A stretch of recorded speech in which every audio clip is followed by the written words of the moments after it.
दिल्ली में लाल किले के पास हुए विस्फोट के बाद कश्मीर में जबरदस्त हलचल बढ़ गई है। कश्मीर में सुरक्षा बलों ने ताबड़तोड़ छापेमारियां शुरू कर दी हैं।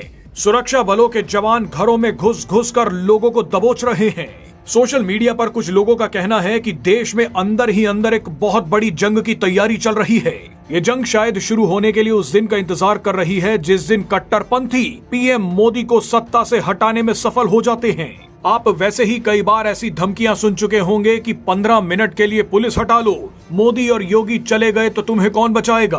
बहरहाल दिल्ली धमाके के बाद सेना कश्मीर के कई घरों में घुस गई है। इन घरों में प्रतिबंधित संगठनों से जुड़े कई दस्तावेज, डिजिटल गैजेट्स और कई खतरनाक सामग्रियां मिली हैं। 1500 से ज्यादा लोगों को उठा लिया गया है। इनसे पूछताछ की जा रही है। पूरे कश्मीर में 200 से ज्यादा लोकेशंस पर सेना टूट पड़ी है। ये ताबड़तोड़ छापेमारी जमाते इस्लामी के ठिकानों पर चल रही है। आपको बता दें कि ये छापे मौलवी इरफान की गिरफ्तारी के बाद मारे गए हैं। मौलवी इरफान को लेकर कहा जा रहा है कि इसी ने पकड़े गए डॉक्टर्स को कट्टरपंथी बनाने में अहम भूमिका निभाई थी। ये मौलवी जमाते इस्लामी से ही जुड़ा है। दिलचस्प बात देखिए कि ये वही जमाते इस्लामी है जिसने बांग्लादेश में शेख हसीना का तख्ता पलट करवाया था। अब यही जमाते इस्लामी पाकिस्तान के इशारे पर भारत में भी कुछ ऐसा करवाना चाहती है।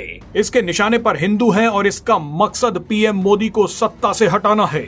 सूत्रों के मुताबिक जमाते इस्लामी ने इस बार भारत के खिलाफ डॉक्टर्स को चुना है। ये प्लान काफी समय से चल रहा है। आपको बता दें कि पाकिस्तान के आतंकवादी समूह लश्कर ए तैयबा और जैश ए मोहम्मद भारतीय छात्रों को कट्टरपंथी बनाने के लिए बांग्लादेशी कॉलेजों को तो निशाना बना ही रहे थे। अब इन्होंने भारत के कॉलेजों को भी अपने निशाने पर ले लिया है।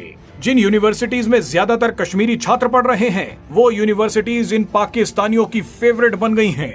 यही खेल फरीदाबाद में हुआ। जिन आतंकी डॉक्टर्स को पकड़ा गया है वो सभी फरीदाबाद की अल फलाह नाम की एक प्राइवेट यूनिवर्सिटी से आते हैं। सभी के सभी इस यूनिवर्सिटी से जुड़े हैं। सबसे अजीब बात यह है कि इस यूनिवर्सिटी के हॉस्पिटल में करीब 40% डॉक्टर कश्मीरी हैं।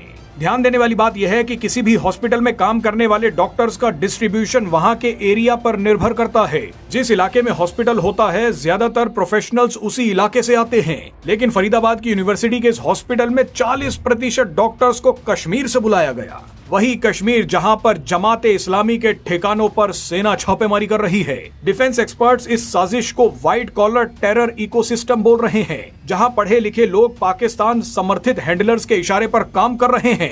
भारत के खिलाफ जंग की साजिश रच रहे हैं।